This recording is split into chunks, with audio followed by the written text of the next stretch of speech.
Hai semuanya, masih bareng gue di Swanzone. Jadi sebelumnya kita sudah pernah unboxing Samsung Galaxy A14 varian 4G LTE.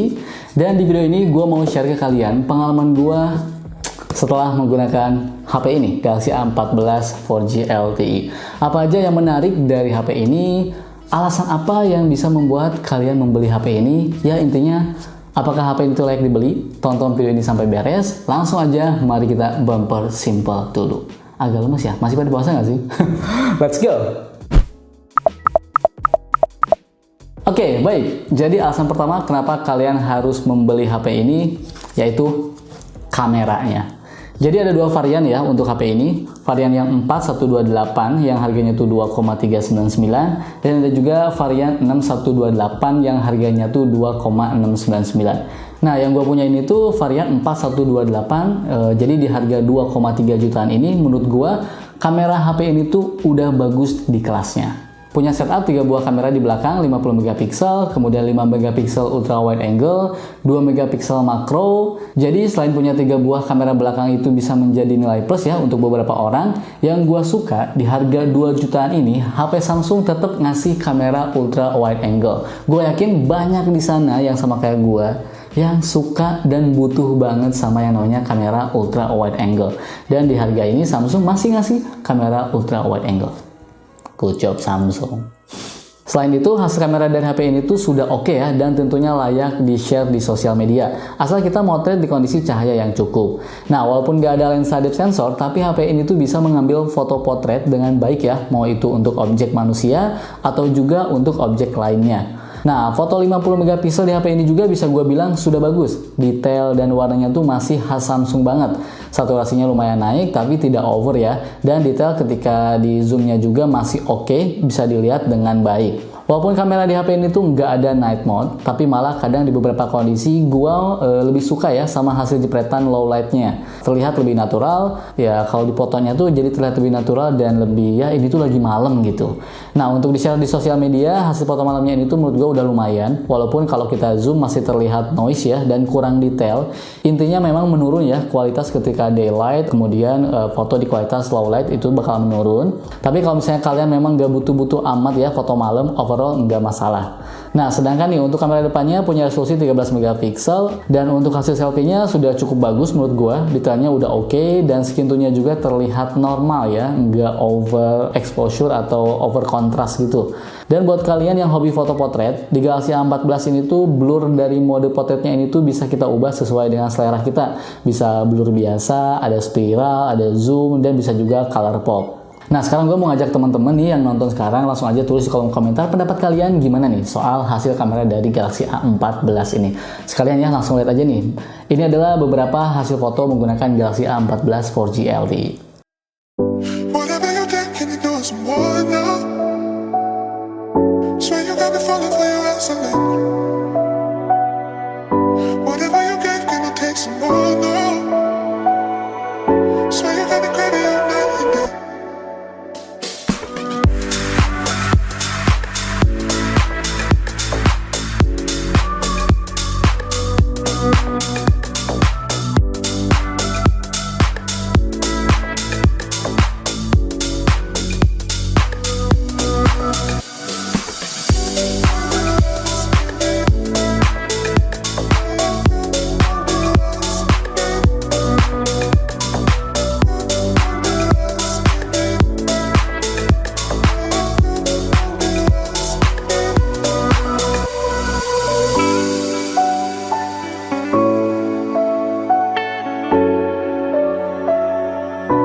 Ini kamera depannya Galaxy A14 LTE di 1080 pixel di 30 frame per second.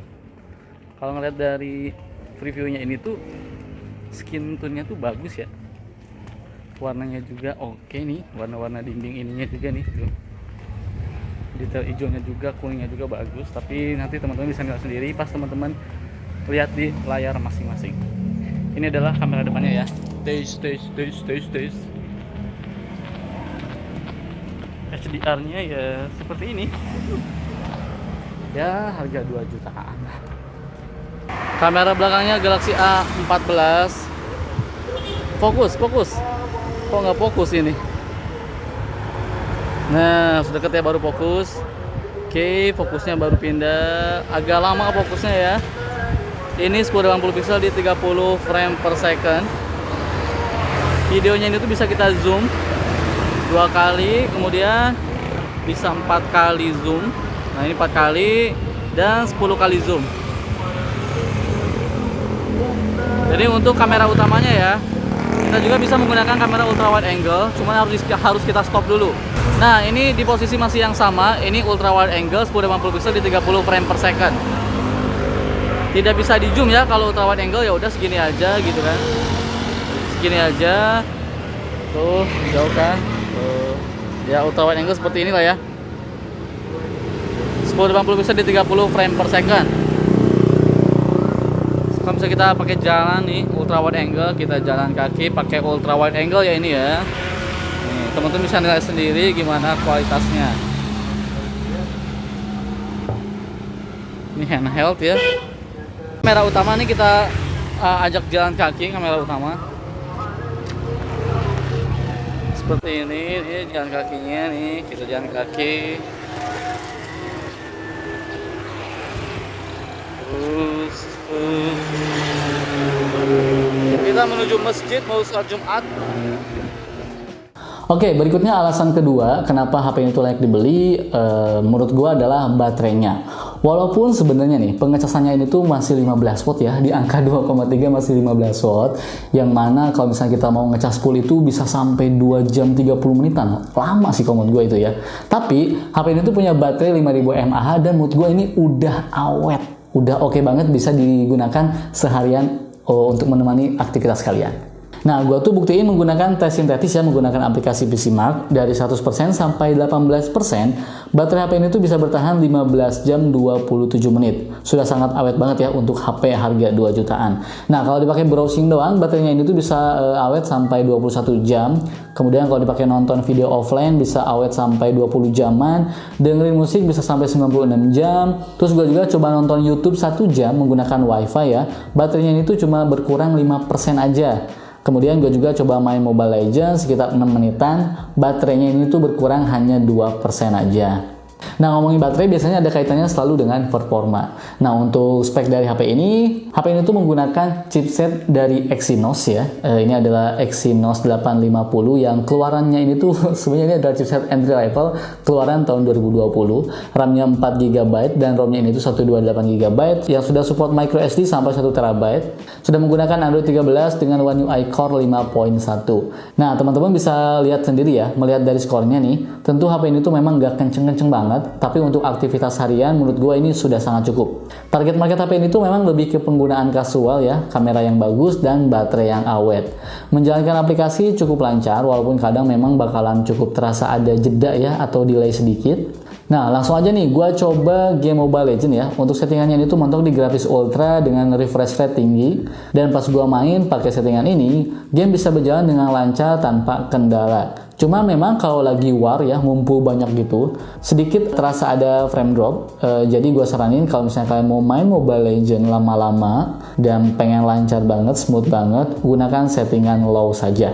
Kemudian nih untuk game PUBG, settingannya ini tuh mentok di grafis balance dengan refresh rate-nya ini tuh ultra. Nah, main game di settingan ini tuh masih cukup playable ya, walaupun menurut gua kurang bisa responsif. Jadi kurang berasa, smooth-nya tuh kurang berasa gitu ya. Makanya nggak heran game PUBG-nya sendiri juga ngasih saran untuk main game di settingan low aja, untuk mendapatkan experience yang lebih smooth. Nah, tadi itu gue coba main Team Deathmatch ya, dan kondisi HP-nya ini tuh cukup berasa anget di bagian belakang dan layarnya, tapi aman kok, nggak akan mengganggu. Nah, untuk kelengkapan sensornya, selain nggak ada sensor suhu dan tekanan, HP ini juga nggak dilengkapi dengan sensor giroskop, baik virtual ataupun hardware. Berikutnya alasan ketiga yang bikin kalian beli HP ini adalah layarnya. Sebenarnya nggak ada yang begitu spesial ya untuk layar Galaxy A14 ini, walaupun masih menggunakan desain water drop notch dan menggunakan panel PLS, tapi kualitas yang ditampilkannya itu sudah sangat enak di mata. Ukuran layarnya ini tuh 6,6 inci PLS LCD dengan resolusi Full HD dengan color depth-nya ini tuh 16 juta warna. Layarnya ini sudah cukup nyaman digunakan di dalam ataupun di luar ruangan. Dan yang terpenting, walaupun secara spek nggak begitu wow, tapi ternyata pas penggunaan sehari-hari, layarnya ini tetap nyaman digunakan. Responnya bagus untuk harian dan menampilkan warna dan detail yang bikin nyaman di mata. Sejauh ini gue pakai HP ini, layarnya ini tuh nyaman-nyaman aja, nggak ada masalah sama sekali. Cuma memang sayangnya itu gue ngerasa layarnya ini tuh punya bezel yang cukup tebal, baik kiri, kanan, atas, apalagi dagunya ya. Tapi kalau misalnya kalian udah terbiasa, sebenarnya nggak bakalan ngeganggu banget juga sih. Toh dipakai buat nonton Netflix, liatin scrolling sosmed, masih aman-aman aja. Yang jelas nih, buat kalian yang hobi nonton Netflix, jadi HP ini tuh sudah bersertifikat Wideband L1, yang artinya kita bisa menikmati konten Netflix atau kita bisa streaming Netflix ataupun aplikasi streaming lainnya di kualitas high definition. Mantap.